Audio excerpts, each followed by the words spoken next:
Home Alone, based on the story written by John Hughes and directed by Chris Columbus. Illustrated by Kim Smith. 'Twas 3 nights before Christmas, and the McAllister family was getting ready to leave for vacation. Everyone was busy packing. Everyone except Kevin, who was busy getting into trouble. "Go straight to bed," his mother demanded. "That's enough trouble for one day." Lying in bed, Kevin could hear voices and laughter coming from downstairs. Everyone was having fun without him. "I hope I never see my family again," Kevin whispered. "I wish I was home alone." The next morning, the house was very, very quiet. No one was shouting. No one was running around. No one was telling Kevin to hurry up and eat his breakfast. No one was home. Finally, Kevin realized what had happened.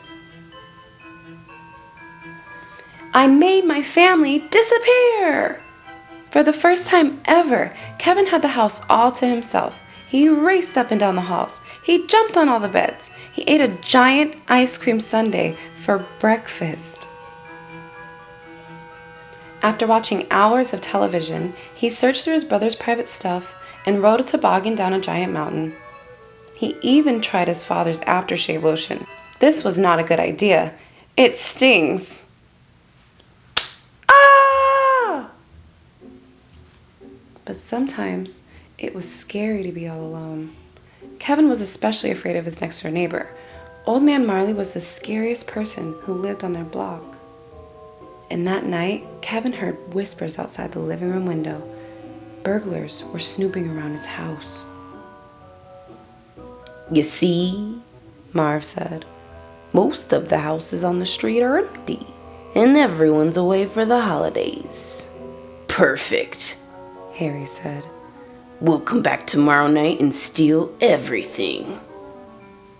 Kevin was so scared he dialed 911, but the telephone didn't work. The wires had been damaged in a snowstorm. After hiding under his parents' bed for a long time, Kevin decided that he was being silly. Only a wimp would be hiding, and I can't be a wimp. I'm the grown-up of this house, and I need to act like one. The next day was Christmas Eve, and Kevin had plenty of grown-up work to do. He walked to the grocery store and bought food. He put his clothes in the washing machine. He decorated a Christmas tree, and he hung Christmas stockings for his parents and brothers and sisters. "I miss you guys," he whispered. "I wish you would come back." Kevin's family always went to church on Christmas Eve, so that's what Kevin did too. After the service ended, he saw his scary next-door neighbor, Old Man Marley, sitting nearby. "You don't have to be afraid," Mr. Marley said. "The kids in this neighborhood have lots of spooky stories about me, but they're not true."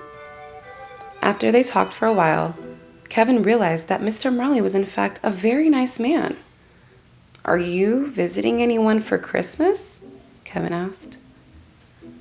"No," Mr. Marley said. "I miss my family and I'd like to see them, but my son and I are fighting.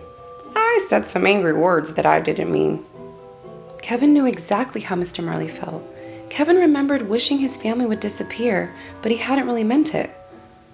"You should try talking to your son," Kevin said. "Maybe I will," Mr. Marley said.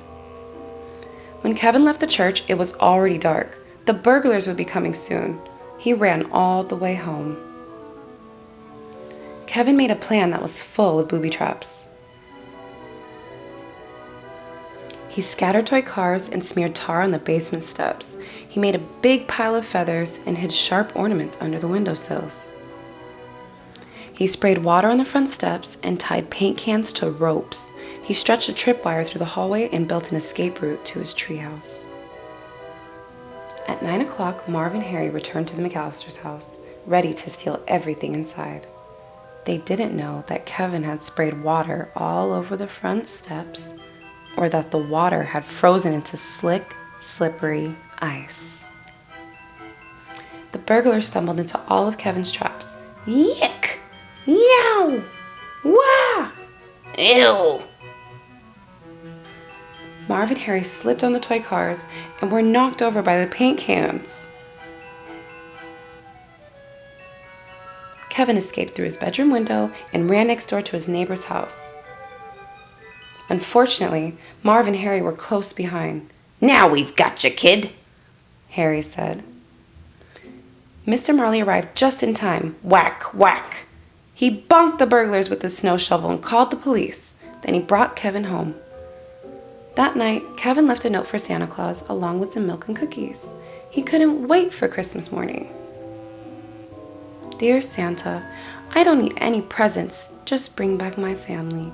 Love, Kevin McAllister.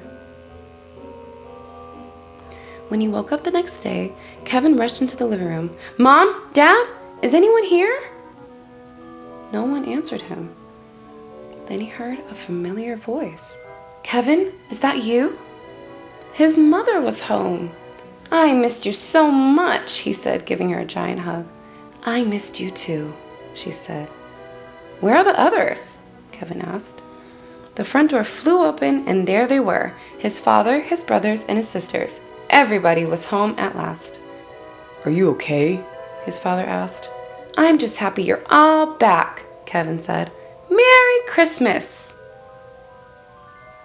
The end.